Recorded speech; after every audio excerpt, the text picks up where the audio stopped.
ஆனந்தம் சில்க்ஸ் ஆடி தள்ளுபடி செம்ம ஜாலி ஆடி ஆஃபர் 5 முதல் 50% வரை.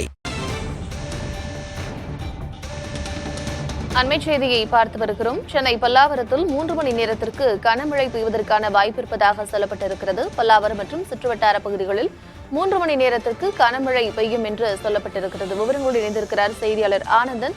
ஆனந்தன், நேற்று இரவிலிருந்து தொடர்ந்து சென்னையில் விடிய விடிய பரவலாக மழை பெய்து வருகிறது. இந்நிலையில் பல்லாவரத்தில் அடுத்த 3 மணி நேரத்திற்கு கனமழைக்கு வாய்ப்பு அப்படின்னு சொல்லப்பட்டிருக்கிறது. எந்தெந்த பகுதிகளெல்லாம் தாழ்வான பகுதிகளாக கருதப்படுகிறது? தண்ணீர் தேங்குவதற்கான வாய்ப்புகள் இருக்கிறதா? கார்த்திகா, தமிழக கடலோர பகுதியில் மேல் ஒரு வளிமண்டல கீழடுக்கு சுழற்சி நிலவின் காரணமாக அடுத்த 3 மணி நேரத்தில் மழை பெய்யும் என்று சென்னை வானிலை ஆய்வு மையம் தெரிவித்திருக்கிறது. குறிப்பாக பல்லாவரம் பகுதியில் அடுத்த 3 மணி நேரத்திற்கு மழை இருக்க வாய்ப்பு இருப்பதாக சென்னை வானிலை ஆய்வு மையம் தெரிவித்திருக்கிறது.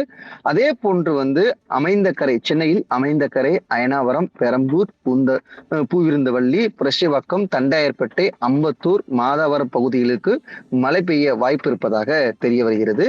சமீபத்தில் நள்ளிரவில் தொடர்ந்து விட்டு மழை பெய்ததன் காரணமாக சென்னையில வாகன ஓட்டிகள் மிகுந்த சிரமத்தில் வாகனத்தை இயக்குகிறார்கள்.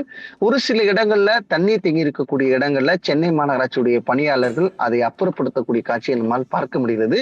இதுல முக்கியமாக நாம் குறிப்பிட்டு சொல்வது, அடுத்த 3 மணி நேரத்தில் பல்லாவரம் பகுதியில் கனமழை பெய்யும் என்று சென்னை வானிலை ஆய்வு மையம் நமக்கு தகவல் தெரிவிக்கப்பட்டிருக்கிறது. கார்த்திகா, தொடர்ச்சியாக அடுத்த 3 மணி நேரத்திற்கும் கனமழைக்கு வாய்ப்பு இருக்கு அப்படின்னு சொல்லியிருக்காங்க. நேற்று நள்ளிரவிலிருந்தே தொடர்ச்சியாக மழையும் பெய்து வருகிறது. அந்த பகுதியில் போக்குவரத்து பாதிப்பு எதுவும் ஏற்பட்டிருக்கா ஆனந்தன்? சென்னையில நள்ளிரவு முதல் தொடர்ந்து மழை பெய்து வருவதன் காரணமாக பெரிய அளவுல தண்ணீர் எந்த பகுதியில தேங்கி நிக்கல. தேங்கி இருக்கக்கூடிய பிரதான உட்புற சாலைகளை தண்ணீரை அப்புறப்படுத்த பணிகளை தொடர்ந்து செஞ்சுட்டு வர்றாங்க. தற்போது இருக்கக்கூடிய சூழல் வரை வாகன ஓட்டிகளுக்கு எந்த ஒரு இடையூறு இல்லாமல் வாகனங்கள் சென்று கொண்டிருக்கிறது. அடுத்த 3 மணி நேரத்தில் பல்லாவரம் மற்றும் சுற்றுவட்டார பகுதிகளில் மழை பெய்யும். குறிப்பாக பல்லாவரம் பகுதிகளில் 3 மணி நேரத்திற்கு பிறகு கனமழை பெய்யும் என்று எச்சரிக்கை கொடுக்கப்பட்டிருக்கிறது. மழை எவ்வளவு பெய்ய இருக்கிறது என்று பொறுத்துதான் பார்க்க வேண்டியிருக்கிறது. அதன் பிறகு பொதுமக்களுக்கு எந்த மாதிரியான சிரமத்தை ஏற்படுத்திருக்கிறது, சென்னை மாநகராட்சி அதே போல தாம்பரம் நகராட்சிக்கு உட்பட்ட பகுதிகளில் என்ன மாதிரி நடவடிக்கை எடுக்கிறாங்க அப்படின்றது நம்ம அடுத்தடுத்து செய்திகளை தொடர்ந்து பதிவு செய்யலாம். தற்போது இருக்கக்கூடிய சூழல்ல நள்ளிரவு முதல் தொடர்ந்து மழை விட்டு சென்னையில பெய்து வருகிறது. இதன் காரணமாக ஒரு சில இடங்கள்ல சென்னையில அடையார் பகுதியில மரம் ஒன்று கீழே விழுந்திருக்கிறது.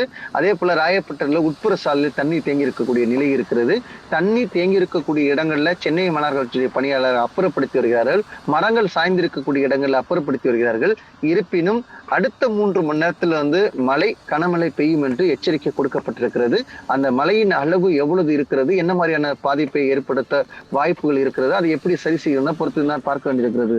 விக்னேஷ், சில இடங்களில் தண்ணீர் தேங்கி இருக்கிறது. அதனை அப்புறப்படுத்தக்கூடிய பணிகளிலும் மாநகராட்சி ஈடுபட்டிருப்பதாகவும் குறிப்பிட்டிருந்தீங்க. விவரங்களுக்கு நன்றி ஆனந்தன்.